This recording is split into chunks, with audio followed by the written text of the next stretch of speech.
Hi friends, welcome to Dhanya's family vlog. അപ്പോൾ ഇന്നൊരു അടിപൊളി സ്പെഷ്യലായിട്ടുള്ള ഒരു ഡ്രിങ്കാണ് കേട്ടോ. ഈ ചൂട് സമയത്ത് കുടിക്കാൻ പറ്റിയ ഒരു അടിപൊളി ഡ്രിങ്കാണ്. ഒരു പ്രത്യേക സ്ഥലത്ത് കിട്ടുന്ന ഒരു ഡ്രിങ്കാണ് കേട്ടോ. ഇതിൻ്റെ പേരെന്താണെന്ന് അറിയാമെന്നുള്ളവരുണ്ടെങ്കിൽ ഒന്ന് കമൻറ്റ് ചെയ്തോണേ. അപ്പോൾ നമുക്കിത് തയ്യാറാക്കാനായിട്ട് തുടങ്ങാം കേട്ടോ. അപ്പോൾ അതിനുവേണ്ടി ഞാൻ ഇവിടെ ഒരു 2 ക്യാരറ്റ് എടുത്തിട്ടുണ്ട് കേട്ടോ. അപ്പോൾ 2 ക്യാരറ്റ് നമുക്ക് തൊലിയെല്ലാം ഒന്ന് റിമൂവ് ചെയ്ത് കളയാമേ. റിമൂവ് ചെയ്തതിന് ശേഷം നമുക്കിതൊന്ന് ചെറുതായിട്ട് കട്ട് ചെയ്തെടുക്കാം കേട്ടോ. ഇനി ക്യാരറ്റ് നമ്മൾ വീട്ടിലുള്ള അംഗങ്ങൾക്കനുസരിച്ച് വേണം നമ്മൾ ഓരോ ഇൻഗ്രീഡിയൻസും എടുക്കാനായിട്ട്. അപ്പോൾ ഞാൻ ഇവിടെ തയ്യാറാക്കുന്നത് ഏകദേശം ഒരു 4 ഗ്ലാസ്സിന് വരും കേട്ടോ. ആ ഒരു അളവിനാണ് എടുത്തിട്ടുള്ളത്. അപ്പോൾ അതാ ഇവിടെ 2 ക്യാരറ്റ് തൊലിയെല്ലാം റിമൂവ് ചെയ്ത് എടുത്തിട്ടുണ്ട് കേട്ടോ. ഇനി ഇത് നമുക്ക് ചെറുതായിട്ട് കട്ട് ചെയ്തെടുക്കാം കേട്ടോ. അപ്പോൾ ഞാൻ അതായത് ചെറിയ പീസുകളാക്കി കട്ട് ചെയ്തെടുത്തിട്ടുണ്ട്. ഇനി നമുക്കിത് കുക്കറിലിട്ട് ഒരു 2 വിസിൽ കയറ്റിയെടുക്കാം. ഇല്ലെന്നുണ്ടെങ്കിൽ നമുക്കൊരു പാത്രത്തിലിട്ട് ആവശ്യത്തിന് വെള്ളം ഒഴിച്ചു കൊടുത്ത് നല്ലോണം ഈ ക്യാരറ്റ് ഒന്ന് വേവിച്ചെടുക്കാം കേട്ടോ. അപ്പോൾ ഞാൻ ഇവിടെ പാത്രത്തിലിട്ട് ഒന്ന് വേവിച്ചെടുക്കുകയാണ് ചെയ്യുന്നത്. വേവിച്ചതിന് ശേഷം വെള്ളമെല്ലാം കളഞ്ഞിട്ട് നമുക്കിത് നല്ലോണം ഒന്ന് അരിച്ച് മാറ്റിയെടുക്കാമേ. അപ്പോൾ നമുക്കിത് തയ്യാറാക്കാം.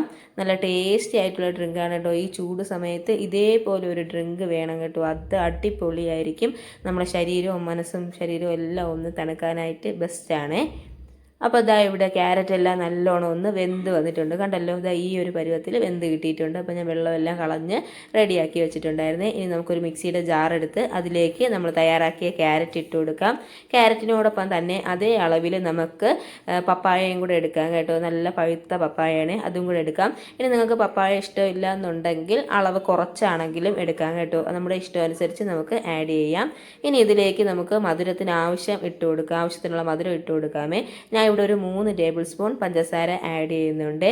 ഇനി നമുക്ക് ഇതെല്ലാം കൂടെ ചേർത്ത് നല്ലോണം ആദ്യം ഒന്ന് അരച്ചെടുത്ത് കൊണ്ടുവരാം. അപ്പോൾ നമുക്കിതൊന്ന് അരച്ച് പേസ്റ്റായി കൊണ്ടുവരാമേ. അപ്പോൾ അതാ ഇവിടെ റെഡി ആയിട്ടുണ്ട് കേട്ടോ. ഇനി നമുക്കിതിലേക്ക് ബാക്കി ഇൻഗ്രീഡിയൻസ് ഒക്കെ ആഡ് ചെയ്ത് കൊടുക്കാം.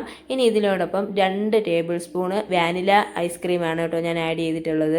അത് നമുക്ക് നല്ല തണുപ്പോട് കൂടി തന്നെ നമുക്കിതങ്ങ് ഐസ്ക്രീം ആഡ് ചെയ്യാമേ. അപ്പോൾ അത് 2 table spoon vanilla ice cream add ചെയ്തിട്ടുണ്ട്. ഇനി ഇതിലേക്ക് നമുക്ക് കട്ട പാലാണ് കേട്ടോ വേണ്ടത്. ഫ്രീസറിൽ വെച്ച് നല്ല കട്ടിയുള്ള പാല് കേട്ടോ. അത് നമുക്ക് ഇതിലോട്ട് ആഡ് ചെയ്ത് കൊടുക്കാം. അത് നമുക്ക് 500ൻ്റെ ഇതിൽ പകുതിയോളം മതിയാവും കേട്ടോ. അപ്പോൾ ഇത് പകുതി പാല് ഇവിടെ ഇട്ട് കൊടുത്തിട്ടുണ്ട്. ഇനി അതും കൂടെ നമുക്ക് നല്ലോണം ഒന്ന് അടിച്ചെടുക്കാം കേട്ടോ. നല്ലോണം ഒന്ന് അടിച്ചെടുത്ത് കൊണ്ടുവരാം. അപ്പോൾ നമുക്ക് ഇത്രയും ഇൻഗ്രീഡിയൻസിൻ്റെ ആവശ്യമുള്ളൂ കേട്ടോ. നല്ലൊരു ടേസ്റ്റി ആയിട്ടുള്ള ഒരു അടിപൊളി ഡ്രിങ്കാണ്. ക്യാരറ്റും പപ്പായയൊക്കെ നല്ലൊരു ഡ്രിങ്കാണ് കേട്ടോ. നമുക്ക് ശരീരം തണുക്കാനും നമുക്ക് ക്ഷീണവും തളർച്ചയൊക്കെ മാറാനായിട്ട് പറ്റിയ ഒരു ഡ്രിങ്കാണ് കേട്ടോ. അപ്പോൾ മസ്റ്റായിട്ട് നിങ്ങളിതൊന്ന് ട്രൈ ചെയ്ത് നോക്കണം കേട്ടോ. അപ്പോൾ അതാ ഇവിടെ അരച്ച് റെഡിയാക്കി കൊണ്ടുവന്നിട്ടുണ്ട് കേട്ടോ. അപ്പോൾ അതിവിടെ റെഡി ആയിട്ടുണ്ട്. ഈ ഡ്രിങ്കിൻ്റെ ഒരു പ്രത്യേകത എന്ന് പറഞ്ഞാൽ ഒരുപാട് ലൂസായിട്ടല്ല കേട്ടോ ഇത് കിട്ടേണ്ടത്. അത്യാവശ്യം കുറച്ച് കട്ടിയിൽ വേണം നമുക്കിത് കിട്ടാനായിട്ട്. അപ്പോൾ ഇതാ ഈ ഒരു പരുവത്തിൽ നമുക്കിവിടെ കിട്ടിയിട്ടുണ്ട് കേട്ടോ. ഇതിനേക്കാളും കുറച്ചുകൂടെ കട്ടിയായാലും നല്ലതായിരിക്കും കേട്ടോ. അപ്പോൾ അതാ ഇതിലേക്ക് ഇനി നമുക്ക് കുറച്ച് കാഷ്യൂ നട്ട് ആഡ് ചെയ്ത് കൊടുക്കാം. അതിനോടൊപ്പം തന്നെ കുറച്ച് ഉണക്കമുന്തിരിയും കൂടെ ആഡ് ചെയ്ത് കൊടുക്കാമേ. അതും കൂടെ ആഡ് ചെയ്തതിന് ശേഷം ഇനി ഇതിലേക്ക് നമുക്ക് വേണ്ടത് കോൺഫ്ലെക്സ് ആണ് കേട്ടോ. കോൺഫ്ലെക്സ് അതും കൂടെ ഇട്ട് കൊടുക്കാം. ഇതെല്ലാം കൂടെ ചേർന്നതാണ് കേട്ടോ കിട്ടിയിട്ടുള്ളത്. അപ്പോൾ എന്തായാലും നല്ലതാണല്ലോ. അപ്പോൾ നമുക്കിതെല്ലാം കൂടെ അങ്ങ് ഇട്ട് കൊടുക്കാം കേട്ടോ. ഇനി നമുക്ക് നല്ലോണം ഒന്ന് മിക്സ് ചെയ്ത് കൊടുക്കാമേ. നല്ലോണം ഒന്ന് മിക്സ് ചെയ്തതിന് ശേഷം മധുരമൊക്കെ നോക്കിയിട്ട് ആവശ്യത്തിന് മധുരമൊക്കെ വേണമെങ്കിൽ എക്സ്ട്രാ ആഡ് ചെയ്യാം. ആഡ് ചെയ്തതിന് ശേഷം നമുക്കിത് ഒരു സർവിങ് ഗ്ലാസ്സിലോട്ട് മാറ്റാം കേട്ടോ. നല്ല ടേസ്റ്റി ആയിട്ടുള്ള ഒരു അടിപൊളി ഡ്രിങ്ക് ഇവിടെ റെഡി ആയിട്ടുണ്ട്. ഈ ചൂട് സമയത്ത് പുറത്തൊക്കെ പോയിട്ട് വന്ന് നമുക്ക് തണുപ്പിച്ച് കഴിക്കാൻ പറ്റിയ ഒരു ഡ്രിങ്കാണ് കേട്ടോ. നമുക്കിത് വേണമെങ്കിൽ തയ്യാറാക്കി ഫ്രിഡ്ജിൽ വെച്ചതിന് ശേഷം നമുക്ക് ഒന്ന് തണുത്തിട്ട് നമുക്ക് കഴിച്ചാലും നല്ലതായിരിക്കും കേട്ടോ. നല്ല ടേസ്റ്റി ആയിട്ടുള്ള ഡ്രിങ്കാണ്. മസ്റ്റായിട്ടും ട്രൈ ചെയ്ത് നോക്കൂ, ഫീഡ്ബാക്ക് അറിയിക്കൂ. ഞാൻ ആദ്യം പറഞ്ഞതുപോലെ ഇതൊരു പ്രത്യേക തരം ഡ്രിങ്കാണ് കേട്ടോ. ഈ ഡ്രിങ്കിൻ്റെ പേര് ആർക്കെങ്കിലും അറിയാമെങ്കിൽ ഒന്ന് കമൻറ്റ് ചെയ്തോണേ. അപ്പോൾ എന്താ നല്ല ടേസ്റ്റി ആയിട്ടുള്ള ഡ്രിങ്ക് ഇവിടെ റെഡി ആയിട്ടുണ്ട്. മസ്റ്റായിട്ടും ട്രൈ ചെയ്ത് നോക്കൂ, ഫീഡ്ബാക്ക് കമൻസ് ആയിട്ട് അറിയിക്കൂ.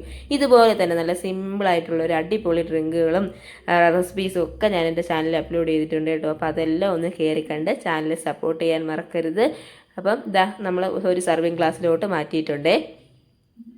ഇനി നമുക്ക് അതിൻ്റെ പുറത്തേക്ക് കുറച്ച് കാഷ്യൂനട്ടും കുറച്ച് ഉണക്കമുന്തിരിയും അതിനോടൊപ്പം തന്നെ കുറച്ച് കോൺഫ്ലെക്സും കൂടെ നമുക്കൊന്ന് ഇട്ട് കൊടുക്കാം കേട്ടോ. അപ്പോൾ ഇത്രയേ ഉള്ളൂ, നല്ല ടേസ്റ്റി ആയിട്ടുള്ള ഡ്രിങ്ക് റെഡി ആയിട്ടുണ്ട്. ഞാൻ പറഞ്ഞല്ലോ, ഇത് നമുക്കൊരു അരമണിക്കൂറൊക്കെ ഒന്ന് ഫ്രിഡ്ജിൽ വെച്ച് നല്ലോണം ഒന്ന് തണുപ്പിച്ച് വേണമെങ്കിലും കഴിക്കാം കേട്ടോ. അത്രയും ടേസ്റ്റാണ്. പുറത്തൊക്കെ പോയിട്ട് വന്ന് നമുക്ക് പെട്ടെന്ന് എടുത്ത് കുടിക്കാൻ പറ്റിയ ഒരു അടിപൊളി ഡ്രിങ്കാണ്. ക്ഷീണവും ദാഹവും എല്ലാം അകലാൻ പറ്റിയ ഒരു അടിപൊളി ഡ്രിങ്കാണ്. മസ്റ്റായിട്ടും ട്രൈ ചെയ്ത് നോക്കൂ, ഫീഡ്ബാക്ക് അറിയിക്കും. മറ്റൊരു അടിപൊളി റെസിപ്പി ആയിട്ട് കാണാം. അതുവരെ till then take care. Thank you all.